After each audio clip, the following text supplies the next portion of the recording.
Hello வணக்கம், இது உங்கள் சிவி ஜோன். எல்லாரும் எப்படி இருக்கீங்க? இப்போ பார்த்தீங்கன்னா அந்த task ticket to finale task 2.0 பா எவ்வளோ டாக்ஸிக்ப்பா. அதாவது ஒரு மனுஷன் இந்த பக்கம் போனாலும் அடி, சரி இந்த பக்கம் வந்தாலும் அடி, இப்படி பண்ணால் என்ன தான் பண்ணுறது? அவர் ஆல்ரெடி வந்து 0 பாயிண்ட்ஸில் இருக்கார். சரி, இந்த வாட்டி ஒரு புதுசாக ஒரு விஷயத்தை ட்ரை பண்ணலான்னு சொல்லிட்டு அவர் ஒரு புதுசாக ஒரு ஸ்ட்ராட்டஜி பண்ணுறாரு. அதனால தான் ப்ரொமோட்டரில் உங்களுக்கே வந்திருக்கும். அதனால் என்ன பண்ணுறாரு, இந்த பாய்ஸ் டீம் கூட போகிறாரு. ரயான் ஆல்ரெடி 5 பாயிண்ட் வாங்கியிருக்காரு. அவருக்கு ஒன்றும் பிரச்சனை இல்லை, அதனால் அவர் கேர்ள்ஸ் டீம் கூட இருக்கார். இப்போ அந்த கேர்ள்ஸ் டீம் இருக்கிறதுலே பார்த்தீங்கன்னா ஜாக்லினுக்கு 3 பாயிண்ட் இருக்குது, பவித்ராக்கு 2 பாயிண்ட் இருக்குது, சௌந்தர்யாக்கு 4 பாயிண்ட் இருக்குது, மஞ்சருக்கு 1 பாயிண்ட் இருக்குது. ஸோ அப்படின்னு இருக்கும்போது அந்த டீம் எல்லாமே பாயிண்ட்ஸில் இருக்காங்க. ஆனால் இந்த பக்கம் பார்த்தீங்கன்னா முத்துக்குமார் கிட்ட 0 பாயிண்ட்டு, தீபக்கு 0 பாயிண்ட்டு, விஷாலுக்கு 0 பாயிண்ட்டு. அதனால் அவங்களாம் ஒன்றும் ஜாயிண்ட் அடிக்கிறாங்க. சரிங்களா? இந்த ஜாயிண்ட் அடிக்கும்போது வந்துட்டு அந்த ஆப்போசிட்டில் இருக்கிற மஞ்சரி ஒரு சில பேரெல்லாம் பண்ணுறாங்க பாருங்க கூத்து. ஐயோ ரொம்ப மோசம். இவங்க கூடயே இருந்து என்ன கஷ்டம் அனுபவிச்சாலும் இவர் பண்ணணும். தானாக வந்துட்டு ஒரு ஒரு ஒரு விஷயத்த புதுசாக யோசித்து ஒரு பாயிண்ட் எடுக்கலாம் அப்படி பண்ணால் முடியாது, பண்ணால் தப்பு.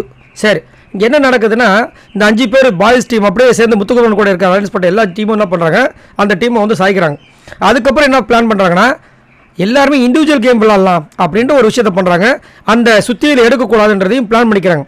ஆனால் நம்ம ஆள் ராணுவம் இருக்கார் பாருங்க, எப்பயுமே வந்து அன்யூஷுவலாக பண்ணார் ஒரு விஷயம். எல்லாருமே யூஸ்வலாக பண்ணுறது அன்யூஷுவலாக பண்ணுவார், எதுவுமே டிஃப்ரெண்ட்டாக பண்ணணும்னு நினைப்பார் இல்லையா? அவர் என்ன பண்ணாரு, இந்த நம்ம அந்த ப்ரொமோட்டரியில் பார்த்த விஷயம் தான் வந்துச்சு.